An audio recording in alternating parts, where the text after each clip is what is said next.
दरिंदे हैं अगर आज़ाद तो अपमान सबका है। दरिंदे हैं अगर आज़ाद तो अपमान सबका है। लुटी है एक भी बेटी, लुटी है एक भी बेटी, लुटा सम्मान सबका है।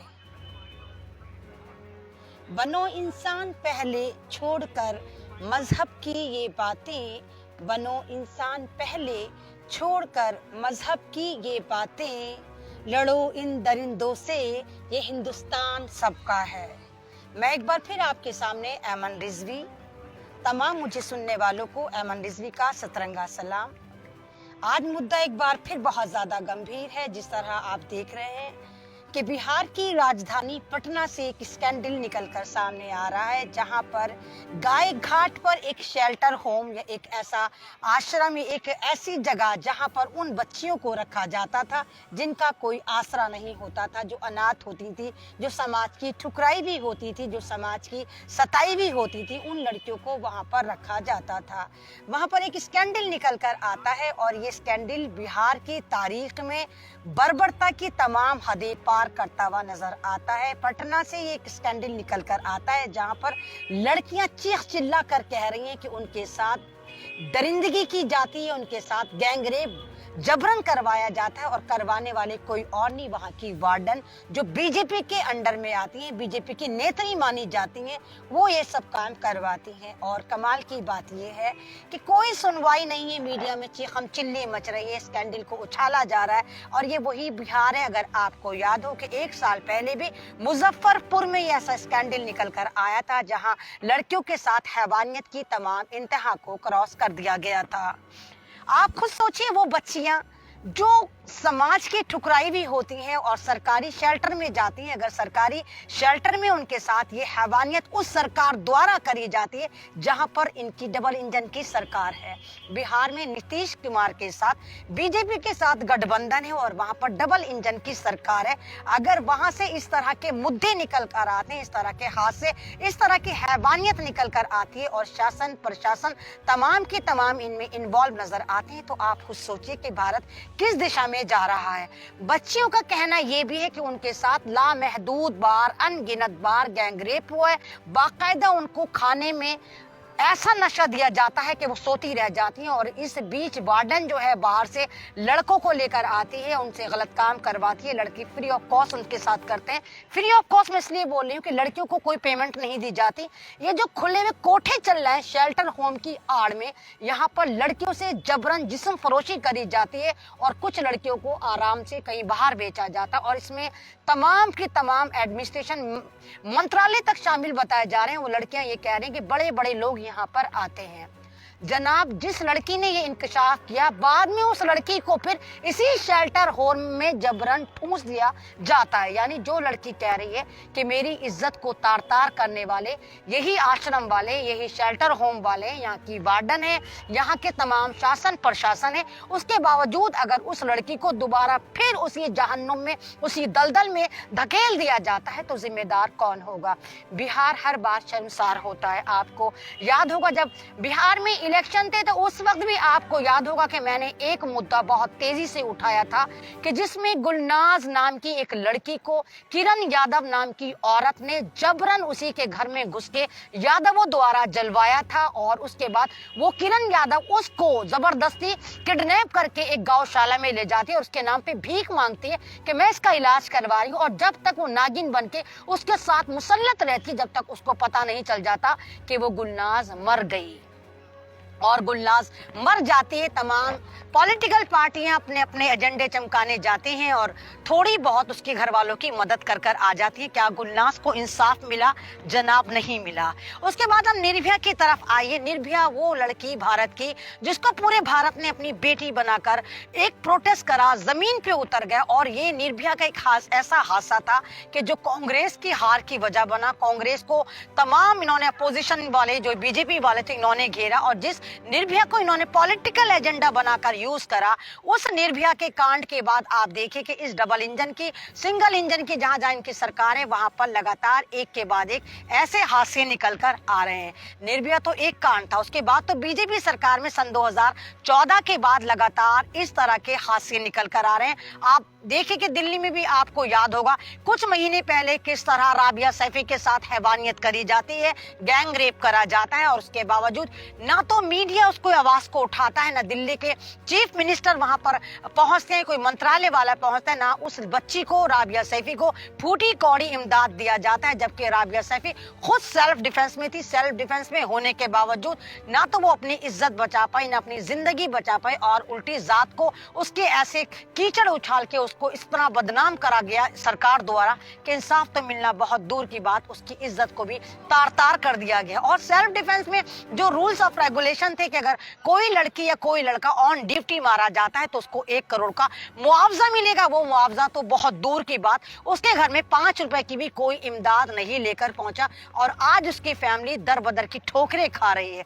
तो दिल्ली हो या बिहार हो या उत्तर प्रदेश में डबल इंजन की सरकार हो, हर जगह लड़कियों के साथ यही है, जिसमें हम जिस भारत में हम रहते हैं, जहां पर हम भारत माता की जय कहते हैं, हम भारत माता को पूजते हैं और हम माओ को, महिलाओं को पूजते हैं, जहां पर देवियां ज्यादा और देवता कम माने जाते हैं, तमाम देवियां जो हैं वो औरतें मानी जाती हैं, वहीं पर इस तरह आप देखें कि किस तरह लड़कियों की बेहुरमती और किस तरह लड़कियों को लूटा पीटा काटा जा रहा है। चाहे आप उन्नाव कांड उठाकर देखिए, किस तरह वहां पर एक 14 साल की लड़की को किस तरह सेंगर ने, कुलदीप सिंह सेंगर ने लगातार तार तार करा और पूरी फैमिली को मरवाने का काम करा, इतना जुल्म करा, लेकिन कोई कार्रवाई नहीं। चिन्मयानंद उसकी मिसाल के कॉलेज में किस तरह करा गया, मनीषा वाल्मीकि उसका उदाहरण, किस तरह उत्तर प्रदेश में ठाकुरों द्वारा उस लड़की के साथ हैवानियत करी जाती है और फिर उसको अस्पताल में मरवा दिया जाता है।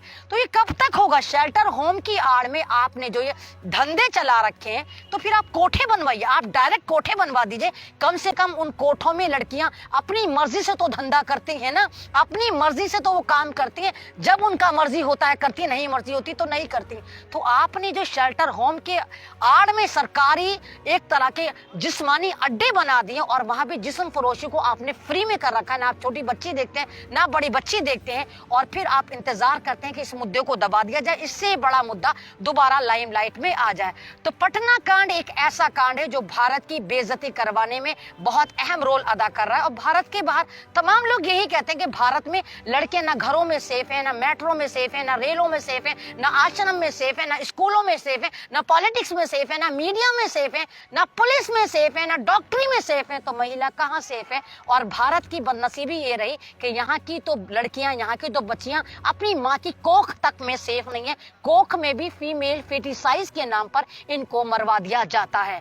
तो पटना का ये स्कैंडल इतना जबरदस्त है और आप तमाम लोगों को ये बात सोचनी होगी। अगर इस तरह के स्कैंडल एक के बाद एक हो रहे हैं तो इसका मतलब ये कि हमारे कानून में कोई कमी ऐसी है कि वहां पर इंसाफ नहीं मिलता। अगर हमें वाकई इंसाफ चाहिए तो हमें कानून में कुछ ना कुछ संशोधन करना पड़ेगा। हमें फास्ट ट्रैक कोड बनाने होंगे जहां पर अगर इस तरह गैंग रेप का या कोई रेप का वाकया आता है तो हमें फौरन के फौरन वहां पर इंसाफ दिलाने के लिए फास्ट ट्रैक कोड में एप्लीकेशन डालनी होगी। सीमा खुशवाहा इस केस को देख रही हैं, लेकिन सवाल यही उठता है कि जब शासन प्रशासन खुद इसमें मदद नहीं करेगा, कब तक ये इंसाफ मिलेगा? कब तक इस तरह की हरकतें होती रहेंगी? कब तक इस तरह के हादसे हमारे सामने, हमारी बच्चियों के स्कैंडल निकल कर आते रहेंगे? इसमें ऊपर की जो मलाई खा रहे हैं, ऊपर के जो नेता अभिनेता हैं, इन तमाम लोगों पर हाथ डालने की जरूरत है, क्योंकि ये वो बच्चियां हैं जिनको पुलिस खुद लेकर आती है, पुलिस लाकर इनको यहाँ छोड़ती है और इनका कोई वाली वारिस नहीं होता। किसी को हस्बैंड ने छोड़ रखा होता है, कोई अनाथ होती है, कोई घर से भाग जाती है, फिर घर में वापसी जाने के उसके पास दरवाजे नहीं होते, तो वो शेल्टर होम में पुलिस वाले उसको ले जाकर डाल देते हैं। और यहाँ पर इन बच्चियों के साथ जिस तरह गलत काम कराया जाता है उसकी मिसाल नहीं मिलती, उनको टॉर्चर करा जाता है। कमाल की बात ये जो पटना वाला स्कैंडल मैं आपको बता रही हूँ, यहाँ पर एक लड़की, मुसलमान लड़की जिसका नाम हसीना था, वो कोर्ट के थ्रू आजाद हो गई थी। कोर्ट के थ्रू वो इस शेल्टर होम को छोड़ रही थी और जा रही थी, बहुत खुश थी। लेकिन शेल्टर होम की जो करता धरता औरत थी, संध्या गुप्ता, वो नहीं चाहती थी कि हसीना जैसी खूबसूरत लड़की उसके हाथ से उड़े। वो ऐसी बुलबुल उसको नजर आ रही थी, एक ऐसा कमाने का साधन नजर आ रही थी कि जिसको वो बेचती थी, अपने मन मुताबिक